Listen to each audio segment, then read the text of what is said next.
Nobody walks into a room and says, I can't read, y'all. But everybody says, I'm not a math person. And I say, we are all math people. We just do it differently. Hi, I'm Vanessa, aka The Math Guru, and you're listening to Math Therapy, a podcast that explores the root causes of math trauma and the empowering ways we can heal from it.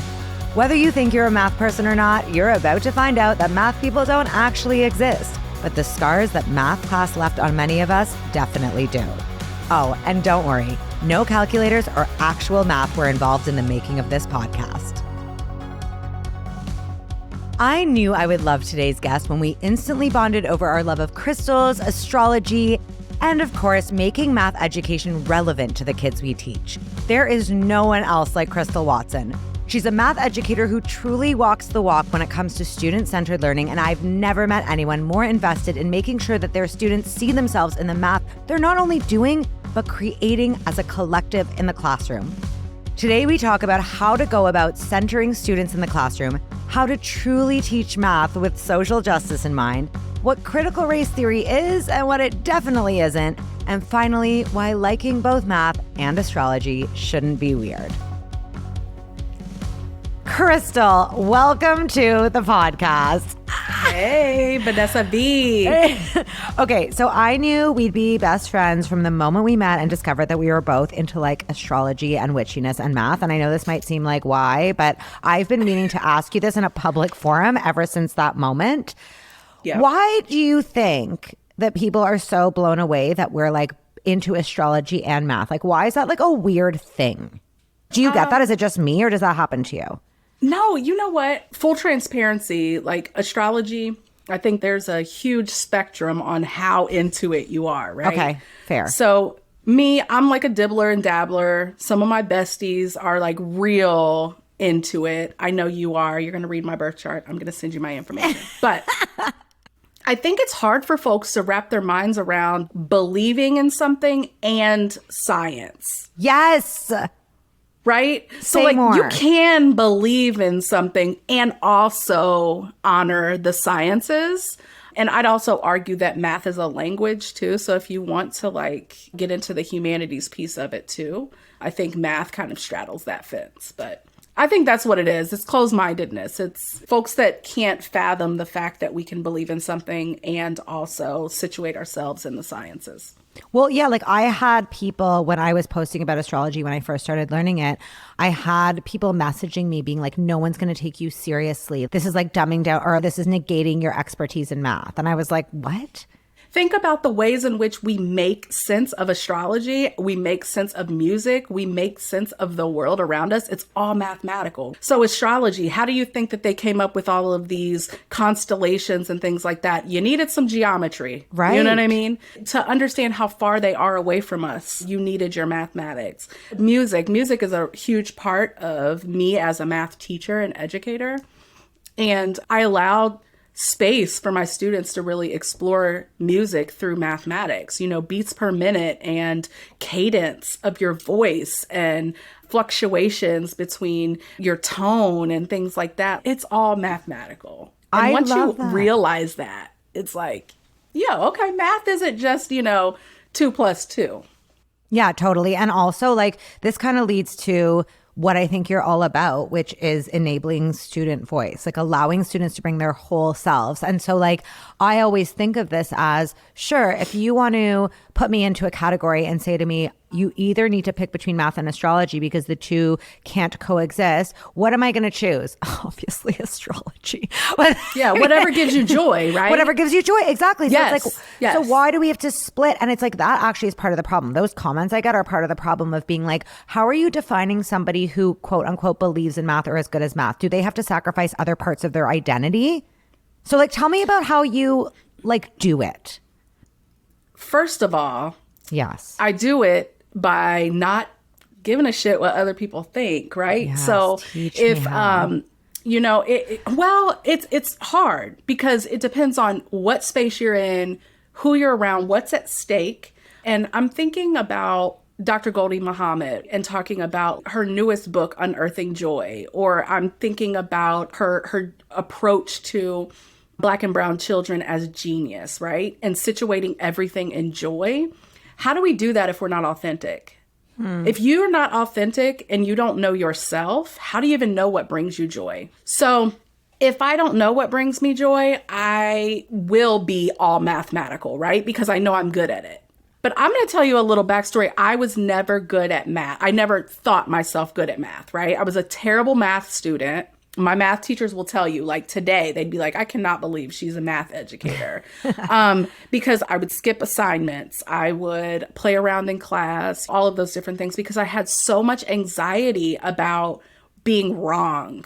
But once I found joy in it, and the joy to me is helping students see themselves in the world around them through mathematics. So that happens to be social justice, right? So like understanding that we are all up against something, and how do we use math in that space, in whatever we're up against, to make sense of it and liberate and get free, and do it with joy. So the art and the music and whatever else that kids bring into the space. I have kids that want to do landscaping businesses and et cetera, et cetera. And I'm like, at the beginning of every year, I ask them, what brings you joy? Tell me what brings you joy. And I try to weave something in every single day and every single aspect in the teaching space. So I think that having a good balance of, I'm going to be me, and haters are just people with broken hearts that have become that are unmended, right? Oh my God. And I got that from some meme. Okay, great. Memes are very useful, though. This is like, yes. Okay. Yes. And just being unapologetic about me being good at math, but I'm also going to do this other thing. And whatever that is, you know, if I'm going to take a pole dancing class, which I do. Yes. Oh my God, Julie, right? you must be so fit. Like the strength to pull yourself on that pole. No, right? ma'am. What? No. What? It looks so hard. You have core strength, don't you? Like, don't you lift? Ma'am. Oh my God. No one has ever called me ma'am on this podcast before. Ma'am. Oh my God. My strength actually lies in my legs, but so I fall a lot and I can't really get up the pole, but baby, I will dance around that thing. Oh my God. I really want to I'm actually glad we're talking about this. I just feel like I'm going to injure myself, but like. No, do it. Okay. So first of all, I'm sorry, I'm still not even over the ma'am thing. I'm like, okay, I don't know how I feel about this, but like, I'm glad it came from you. Okay. Hold on. That's a Black girl thing. That's a Black girl thing. That's what we do when we are with somebody that we're comfortable with. I love it's a it. ma'am or a sir. So that's a term of endearment. It's oh my not God, a ma'am thank you like for you're teaching. an old lady. Okay, well, see, so I'm actually glad we clarified this, to be honest, Yeah. because what I was actually feeling, I'll tell you my complex emotions that just happened. I was thinking, I hate being called ma'am normally because it means that somebody thinks like the little boy at the grocery store is like, ma'am. And I'm like, fuck you. But what I was thinking is I really just enjoyed when you called me ma'am. And I was like, why am I liking this when I'm so against it? And now I feel like we just figured it out. Yeah, come from here. Oh my God, Ma'am. Crystal, Yeah. this is very fucking cool. Okay. All right, let's move. Let's move on. I want to get back to the student voice thing because I actually think it's one of the coolest things about you is every time I talk to someone about you or I read something about you, they're always like, Crystal is the first person to ask her students what they want or what they think. So yes, you're talking about bringing relevance into the classroom for your students and respecting them as their whole selves. But tell me more about how, because I think a lot of teachers would find it hard to be like, well, what do you mean asking our students what they think? Like, I need to be the front of the room. I need to be like, how do you mitigate that? And how do you negotiate that? Oh, and people ask me that question a lot. What are the steps to take to do this? Right. And it's really hard for me to put it in steps because it's authentic to me. I want to know what kids think. I want to know what young people think. But I think the first step is to actually relinquish a tiny bit of control, right? And it doesn't have to be you're sitting. I think it scares folks to think, oh, well, if I'm not at the front of the class, where am I? Oh, I'm sitting at my desk or I'm in the classroom with the kids and they don't respect me as an authority. Yeah. And they do. And they'll respect you even more as authority if you allow them space in order to influence what are they held accountable for in the math space or in the school. If they have influence over what that is, think about the last time that somebody imposed a rule on you and think about the last time somebody asked you your feedback about a community agreement and how those two things were different, right? So I just take it a step further to ask, At the end of every week, and I have tons of receipts for this. So if anybody ever needed an example, I did Pear Deck a lot, even during virtual. I would ask my students, how are you feeling? How was this week? What can Miss Watson do to help you feel better in the classroom when it comes to making mistakes? Because I'll tell you, I was not always the best teacher at letting mistakes happen. I wanted to pick my babies up, right? I wanted to be like, oh, it's okay, you're making a mistake, but let me fix that for you. Instead of just allowing the space. So just taking it a little bit further to let them inform my practice so that the math class is ours and not Miss Watson's that they're just frequenting in a one bell a day. It's our space. Oh my God, this sounds like somewhere I want to be in. This sounds like such a nice, like warm, fuzzy place. Well, no, because it's like you hear talk about this, but I think it's like it's such a new idea, like this idea of like defronting the classroom or like not being the authority and not always needing to be right. It's so different than what the conversation was literally even 5 years ago. Like it's so brand new. And I know that most of our students at the Math Guru, they certainly aren't experiencing this. They're sitting, they're doing math in rows. They have a teacher, right? Whatever. And so I guess one question I have is, how do you think not doing this has been I'm trying to think of how to phrase this, but kind of like, how do you think what not doing this has led to so much of the math anxieties and traumas that kids have? We're not letting them operate as their authentic selves in math. And I have a lot of friends. Most of my friends are humanities teachers, right? Humanities educators. And we have conversations about this, and they're like, oh, yeah, they get to sit with a text and find the ways in which they see themselves or they relate to characters, and they really get to unfold the characters and the plot. And I'm like, why do we not allow that to happen in math? Why can they not sit with a problem? And that's why, I subscribe to Dr. Child's notion about rich tasks, right? So in a math class, letting a group of young people together or by themselves, whatever feels right for them, sit with a problem that has words and context, right?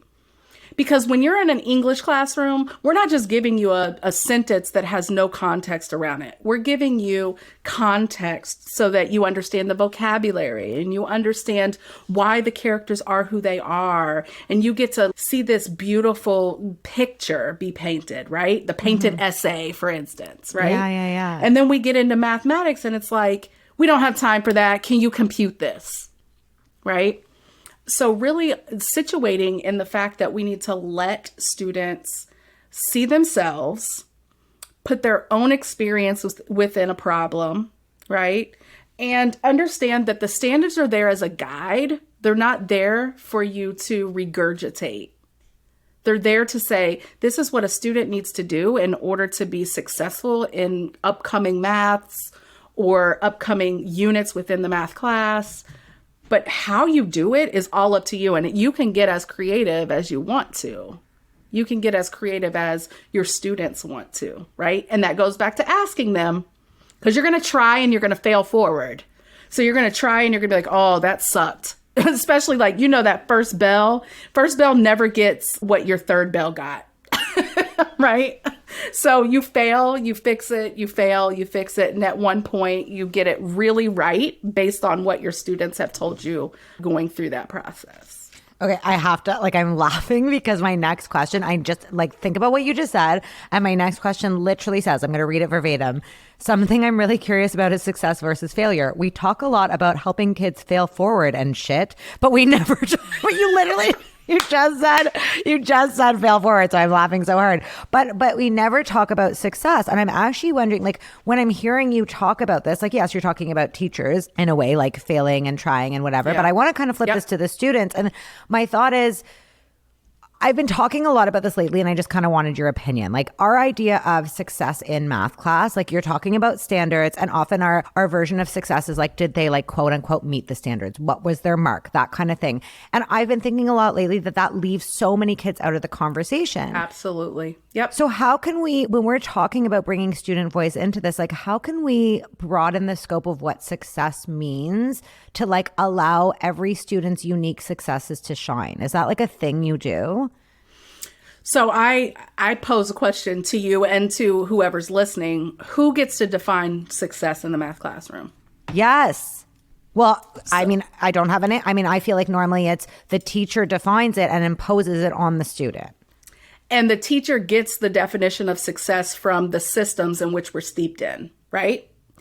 So whatever our system is, or whatever the mechanisms are within that system, that is where we get the definition of success. And it's often rooted in what has been the norm based on white culture. Oh my God. Right? Wait, this is my next question. Like, you're just like one step ahead of me. Go, let's hear it. I really want to talk about this with you. So, and when I say white culture, I don't mean white people. Like, please. That is one of my, oh my gosh. Let's clear the air. When I say white culture, I don't mean white people. I mean white culture, which is the dominant norm, at least in my country, and I would say in multiple parts of the world, because if it weren't, we would honor darker skin. We wouldn't have folks bleaching themselves in different parts of our world. We wouldn't have people calling different dialects, vernacular, which, anyway, I could go off on that.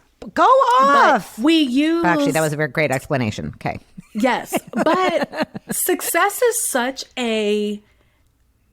Success means something different to me than it does to you, to the person next to me, et cetera, et cetera. And it's so funny because my friend Izzy sent me this Twitter feed from yesterday where it was talking about the words Black excellence and talking about like Black excellence is often tied to capitalism and elitism.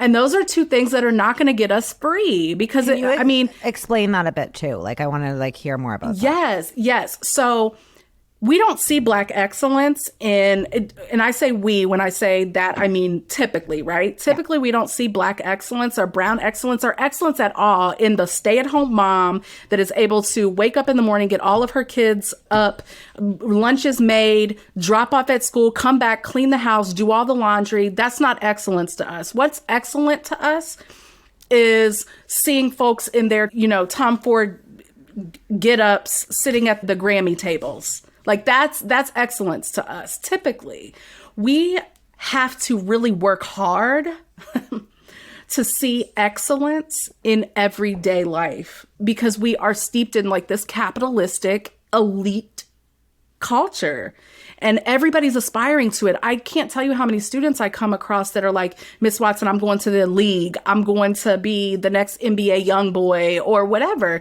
And that's okay that that's your dream. If that's your freedom dream, I'm going to support you. But at the same time, like that doesn't have to be it. I also have students that are like, you know what? I just want to take over the family business. My dad owns a car detailing shop. Perfect. Let's figure out how do we do that within the math class? How do we get you there? Mm-hmm. So just really celebrating excellence as a daily thing and not like just Jay-Z and Beyonce, right? Yeah. Or like,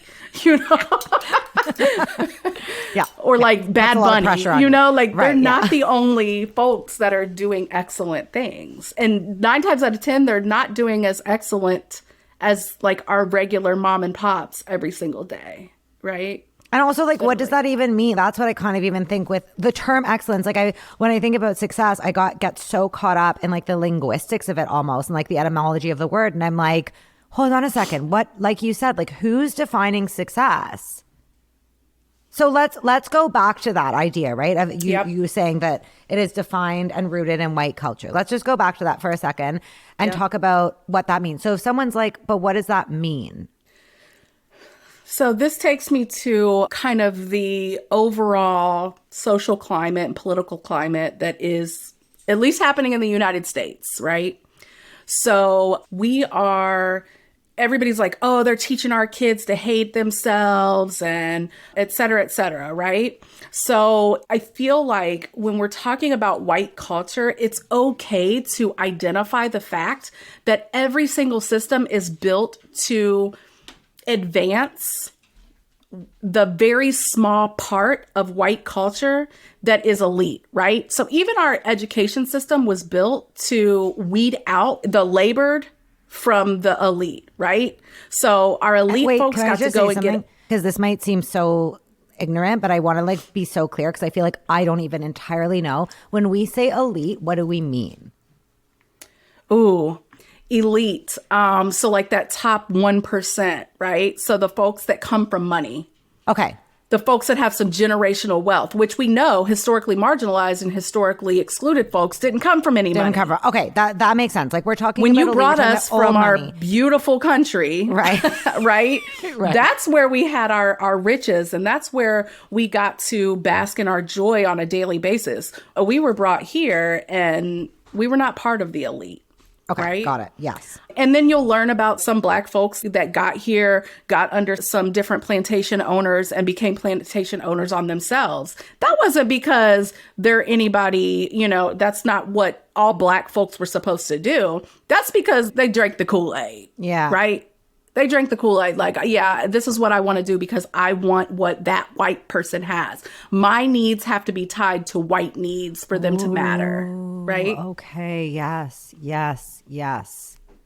So this makes a lot of sense. So we're going back to success in math class. And this actually reminds me of a conversation I was having with someone the other day where she was like talking about how, like all parents want their kids to be successful. And I was like, but what does that mean? And she was like successful. And I was like, do you mean happy? And she was like, well, no, because we all know what success really means. It means like you make money, you have a job, right? Like it means all the things like, and so I think this is very interesting to be like, hold on, when we back up, when we peel back the layer, success is defined in a certain way by a certain group of people, and we're all clamoring to reach that status. So if we are doing that, first of all, we're leaving out people who like don't believe in that version of success. So like, yes. If in class, you're kind of like the classic, well, you need this to get a job, you need this to get into university. And half of your students, or even one student is like, I don't want to go to university. Like, I don't even want that for myself. So what's my motivation here? So circling back to what you're saying of like, but if we incorporate student voice and what the kids want, if we're like, you want to take over the family business? Great. That's your version of success. Let's make you feel. Absolutely. Okay. I'm getting it. I'm completely getting it. I really love it. We've got to let folks define success for themselves. Right. We can't keep putting it on them. And I learned that from, honestly, my own life. My sister, who is, and hopefully she won't mind me sharing her story, but my sister, she is my middle sister. And I tell her all the time, like, you're so country. We're so different. She would live out in the woods barefoot if she could, like, if she could function in that fashion. She really would, seriously. And all the pagan things that folks, shun, she would live in that manner every single day if she absolutely could. And I've learned a lot from her about the definition of success because I used to worry about her all the time. Like, how is she going to feed her family? How is she going to pay bills, et cetera, et cetera? She's got my nephew and her husband, and they're both the same. And they would not be considered wealthy, but nobody's starving. They get to do things that they want to do, and they're happy. And if that's their version of success, who am I to come in and be like, well, what are you doing next? She never went to school. She got her certification in equine science. Like, she wanted to be a horse trainer. She'll try anything. And that's her version of success. And who am I to come back and be like, well, why didn't you go to Columbia? Or why didn't you know what I mean? Like, but that was my version, which is because I like to learn. I don't go because I want to make more money. Clearly, I'm an educator, like, but I go because I'm thirsty. I'm hungry for knowing, right? And experiencing and seeing and really like living others' experiences through education. So that's my version of success. And it's not the same for everybody. And we've got to get out of the fact that we want them to make, $60K and be able to be a middle, upper middle class or whatever. If you're not in poverty, then go forward. Poverty is something totally different. And I think the systems are what keep us in poverty. People should be able to live meagerly if they need to. They can't do that in our current system because we make there's no freaking reason I'm paying $6 for eggs. Oh my God. Wait, this is so funny. Somebody else from America said this to me recently. And I was like, sorry, like we've always paid $6 for eggs. Okay, y'all are tripping. Like, that shit. Their eggs, do you know in the States, their eggs used to be like $1? Am I right? Like $1 or $2? Last year, I got a dozen of eggs for like $1.19. What the fuck? Okay, Yes. honestly, that's crazy for me to hear. Milk will go on sale for 99 cents. Excuse me? Is this because you guys have like antibiotics in your milk and eggs? Absolutely, we do. So, like, if you're organic, if you do organic, no RBH, those types of things, then you're going to pay a little more. Oh my God, but dying.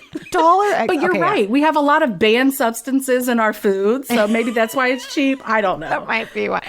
Okay, but this brings up a very interesting point, okay, which is the idea of, I actually feel like math class is almost this place where it's either the worst place to get your definition of success, or it's like the best place for us to finally change the definition of success. Because so often in math class, success has just been tied to like getting one right answer a certain way and getting a mark. So like if anyone is going to learn the worst definition of success, it's going to be in math. But that's why I get so excited for educators, because I'm like, but you could actually redefine it right now. And then in the most like stringent success environment, all of a sudden your students are like, wait a second, I'm learning what success is. But my question is, how do you do that when like you have to give grades for the right answer? Like, how do you negotiate that space of making a student feel successful, but then they also get like a 52 in your class? So grades is a whole nother thing, girl. I know. I know. Baby, we could have a whole nother podcast about grades. And I would bring my guy, Nolan Fossum, on here because he is the grade guru right now. Like, I go to him for everything ungrading. But there is a balance, right? For me, it meant not grading everything. It meant designating 2 or 3 things a week that I would put in the grade book. One, based on effort, right? I always did some sort of effort grade because to me, success in my classroom meant that you could show me what you were thinking, whether your thinking led to the right answer or not. And for the folks that are going to jump on this and be like, oh my gosh, I don't want them building my bridge. You've seen that. I've gotten trolled. Oh my God. Somebody just commented that on one of my things last week. So dumb. Oh my God. It's like, always the bridge. Like, fucking move on. Don't use the bridge. Robots are going to be building bridges. Exactly. Like, relax. Fuck off. But anyway, so So I would always do an effort grade. I wanted them to understand that what they put into it, and effort was, could you show me what you were thinking? Whether that be verbally. So I taught a lot of multilingual learners that did not write in English very well. And I'd be like, write it in Spanish. Just the way that you can get on Google Translate, so can I. So write it in whatever way makes sense for you. And then the second grade was always something along the standard, a skill in the standard. And it was a skill that I knew that they needed in order to access something further. So, for instance, if I'm talking about ratios and proportions, I want them to understand ratios and proportions deeply so that they understand that it's how we find slope. It's how we talk about money in the world, right? So understanding, like, is somebody getting over us on us with the price of eggs, for instance, So really just making sure that I'm doing a plethora of grades so that it shows your effort, it shows your mastery. And then also my third grade was always like some sort of project so that they could put in creativity and art into their work. So I just wrote a book chapter about a big project that I do with transformations where they talk about like gentrification, and it's all social justice based. And I want them to understand like how math can go into them making the world a better place for themselves and their future. So yeah, I just always made sure that there were a plethora of different types of grades. But I will tell you that I have privilege in the fact that I taught middle school. So nobody's getting credit. Nobody's, failing out of high school if they don't pass my course or whatever, right?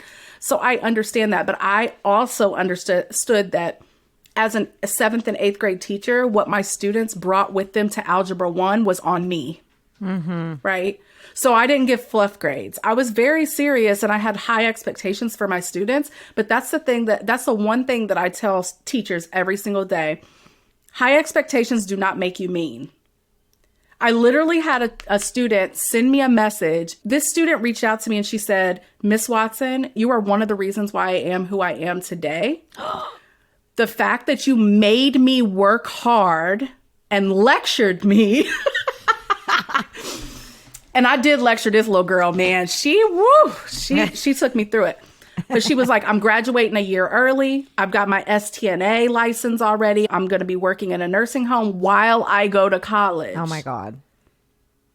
And this was a girl that people counted out, as they often do, Black girls. Counted her out, was like, no, she's not going to college. She's going to do XYZ or whatever. And I'm like, no, she's not. So she just showed improved. So let me take it back to grades for a second. I get that we have grades that we have to do. Standards-based grading is the one way that you can make sure that your grading is unbiased. I do not Explain what that is. So standards-based grading, basically you break down, but that requires that teachers understand their content, right? So we have too many teachers out here, too many educators and leaders, right? Principals that don't know math education and don't know math content. So that means that you've got to really understand deeply what the math standard is asking you, which means that you need to understand your content, right? So if I'm going to do a grade, if I want my students to be able to model slope for me using similar triangles within the coordinate plane, I am going to test that, right? That's what I'm going to quiz you on. And that's what your grade is going to be based on. Your grade is going to be based on how well you were able to do that. Now, the caveat is offer retakes. Why do we make it so our students have to know and do and prove at our timing? Nothing in this world is like that. You have multiple chances to do things over and over again. Why do we make it to where it's one and done in the math classroom? So giving those retakes is another thing where we're not in the business of failing kids. We want them to learn. So align what you're grading to the actual standards and let them try again. Yeah, I know. We could do a whole episode on this. And I think it's so funny because I've even had such a quick turnaround where, like, you know, obviously this is a new conversation, is to get rid of one-shot assessments. And I remember even when I first heard about it, I was like, what? No. And very quickly, just even hearing people talk about it and hear like that exact thing. Like the whole point is we want students to learn. We recognize that learning means you don't pop out of the womb knowing something, right? We recognize it means like you learn something over a period of time. So if that is the actual goal of my math class, why wouldn't you let them have another try? Anyways, yeah, I know it's a whole thing. It's a whole thing. Okay. We sadly, like, I don't know where the time went, but we're going to have to wrap up. I can't believe I left this till the end, but I've been like kind of waiting for the right time to bring this up. I need to talk about critical race theory. Like I need to talk about CRT for like just, I know that's like the craziest last question, but one of the main reasons I actually want to bring it up is because someone recently, and I think the conversation is just different in America than it is in Canada. Yeah. I know I also say America, like I'm like so foreign, but whatever. Somebody said to me, oh, socio-emotional learning. Yeah, well, now that's getting really conflated with CRT. And I was like, wait, what? I know your face is saying it. Can you explain, first of all, what is CRT? Like, just what is it for a second? Like, let's define. And also, how are these two possibly getting conflated? And also, like, what the fuck is going on? Are you okay? Question. Let me just tell you. I'm not afraid of the CRT conversation because I know what the definition is. And I know what CRT is. So I'm fine with this conversation. But I'm going to start with saying what it is not is a noun. So Kimberly Crenshaw tells us that CRT is a verb. It's something that we do. It's something that we utilize. It's not something that we teach. It's not something that we shove down people's throats. And it's not diversity and inclusion. And it's not SEL. It's none of those things. So you don't teach CRT, which is what everybody's like up in arms about. The originators like Derek Bell, Kimberly Crenshaw, et cetera, it really was about getting outside of the racial binary, right? So like understanding that there's more than just black and white, and folks experience oppression and experience racism on a systemic level, right? Depending on their proximity to whiteness. And by whiteness, I go back to what we talked about at the beginning, right? So white culture. So CRT is taught. That's what the U.S. conversation is. And it's actually not. It's something that we use in order to analyze and critically think about the world around us as it pertains to folks that are in the margins, right? It started as legal studies, a critical look at legal studies and how the law perpetuates inequity, right, between black and white folk and then other folks of color. But I love the fact that Derek Bell talks about interest conversion, where I said it a little bit earlier, where if my desires do not match or do not advance the desires of white folk, then my desires go unheard. And what CRT does is it allows me or whomever to critically think about the systems that we're steeped in, the social cultures, all different types of facets of the way that we live, and think about like, how are things set up to keep me from going to the places in which my white counterparts are going. So what that might mean is, so for instance, one of the tenets is race is not biological. There is no biological difference between you and I, Vanessa. None, right? But like continuously understanding that those biological differences do not exist. So why do the inequities exist? And why does racism exist, right? When race really is a social construct. But what CRT tells us is, yes, it's a racial construct, but it's impactful socially, right? Race is, right? And then it acknowledges that racism is normal. It's not like one bad person. It's something that is steeped in everything that we do because it's what the country was built on. Okay. The last thing is, well, there's other parts of it, but the one thing that I tend to hold on to is CRT helps us to see stuff from a social justice lens. So my oppression is tied to your oppression and my freedom is tied to your freedom. And we should all get free. And it shouldn't mean that anybody is, nobody is less than. Dr. Ibram X. Kendi says that anti-racism says that all folks are equal. There is nobody that is above or below. That's what anti-racism is. So understanding that neither one of us need to be fixed. So CRT is just a way to critically think about things. So, I mean, seems like I don't even know what to say because my next question is just like, so what the fuck is everyone's problem? Like, why are people mad? So think about it, Vanessa. If you were the keeper of all knowledge, if you were the keeper of all the wealth, if you were a keeper of all of the notoriety and et cetera, and all of the education, would you want to give up any of that to somebody that you see as being lesser than you? Well, and it's like, would I want to give it up at all? Like, I would just want it, right? So it's like... It's fear. It's fear. It's fear. It's competition. It's... So when it comes to education is, and again, excuse my Canadian ignorance, because this is, I think, right now a very American thing. Yes, that's happening. I agree. Is it that people are like, oh my God, they're teaching kids all this like bullshit in schools, basically? Is that where this is all like, is that the argument? All we're doing, and when I say we, I mean anybody that's doing this work, all we're doing is teaching truth, right? Right. Whole reason for me, I rock this shirt often because what we're doing is we're teaching truth. We're teaching the things that are left out of the history books. And we can tell you, I can tell you that it's left out of the history books because when I got to college, I learned about folks that I had never even heard about. And I'm a Black person. And I finally start to see myself in history, in literature, and it was only a little bit. I had to take the African American history class or the African American literature class to see myself. I'm also like, I do feel confused about this because I feel like people do talk about it like it's a noun, right? Like everyone's like, they're teaching our kids CRT in schools. That's how they say it. But you're like, tell me if I'm getting this right even. Is it kind of like, if you have that framework, like if you, the knowledge that all of these things exist just informs your teaching, just like anything else would. Yes, that's exactly right. You know these things exist, so it informs the ways in which you make sure that all of your students feel heard. They know that they exist past the now, right? So historically, they've existed, and there have been contributions from folks that look like them, that come from where they come from. That's what it is. Like, it's really not that big of a... No, you know, it's all about the fear of losing power or losing, that's all it is.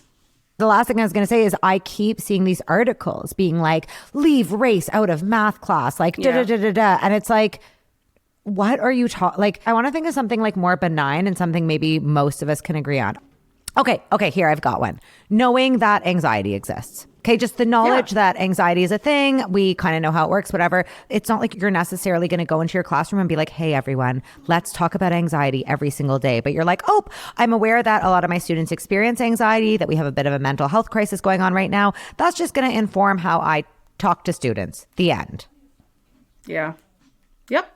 It is literally like that. I don't think it's any more intricate than that. But the problem is we're making it harder than it, and not we, white folks are making it harder than what it is, right? And then they find their token Black folks that don't agree with it too, and they want to, you know, be on that side of whiteness, and that's fine. That's what y'all want to do. Go ahead and do it. But don't negate what we're doing based on, you know, I feel like we can't make blanket policies, like we can't make a whole state policy, DeSantis, based on your discomfort, right? So that was such a nice name drop. Okay, Crystal, this has literally been so eye-opening. This is one of those interviews where now I just have like all of my questions and your answers have led to like 100 more questions. But we will have a part 2 when we read your birth chart. Great. Okay, now we have to get to the final 2 questions that we ask every single guest. Here we go. Number 1, what is, I know this seems redundant, but you've got to pick just one. What is the one thing you'd like to see change about the way math is taught in schools? I'd like the teacher to decenter themselves, honestly. Love it. Decenter yourself and center a different student every day, or a different group of students, or whatever. Yeah. I love that. Okay, and number 2, what do you say to someone who's like, Crystal, I'm just not a math person? You know what? I hear that every day. And I tell people, I'm like, nobody walks into a room and says, I can't read, y'all. Like, but everybody says, I'm not a math person. And I say, we are all math people. We just do it differently. And nobody has taken the time to honor the way in which you understand and do math. And I'm here to do that. So let's talk, right? Because I used to say I'm not a math person. And somebody said something similar to that to me. And it changed my life. I love that. I love that. I love that. Okay. This has been literally the highlight. I have been thinking about this interview since we met almost a year ago. Absolutely. That's bad math, like 6 months ago. Was it only 6 months? October. Okay. Who cares? Was it? I feel like I've known you forever. Like, I feel like we are very like spirit connected math sisters. Where can we find you? Tell everyone where to find you. You can find me on Twitter at _Crystal M. Watson. Find me on Instagram at _Crystal M. Watson. You can find me at crystalmwatson.com. Or you can find me out and about in Cincinnati. So if you see me on the streets, holla. I'll say what's up. I'm a pretty cool person. You're so cool. Okay, this has been the fucking best. You are the best. Crystal, thank you so much for coming on the pod. You're welcome. Goodbye, adios, auf Wiedersehen, all of the things. Bye. Okay, I'm obsessed with this interview, but mostly with Crystal. She's a legend, she's an icon, and I just love how she speaks her mind and gives no fucks about the haters. And when I grow up, I want to be more like her. Let's all remember that the idea of student-centered learning has to be more than just like a catchphrase or a classroom poster if we really want it to be effective. It has to be an action, not just an idea, and that's my biggest takeaway from today's episode. If something in this episode inspired you, please tweet us at Math Therapy. And you can also follow me personally at The Math Guru on Instagram, Twitter, and TikTok. Math Therapy is hosted by me, Vanessa Vicaria. It was created by me and Sabina Wex, and it's produced and edited by David Coachberg. Our theme music is by Goodnight Sunrise. And guys, if you know someone who needs math therapy or just needs to hear someone else getting math therapy, please, please, please share this podcast and rate or review it on whatever podcast app you use. Those things actually make such a big difference for us. I'm determined to change the culture surrounding math, and I need your help. So spread the word. Until next time, peace, love, and pie.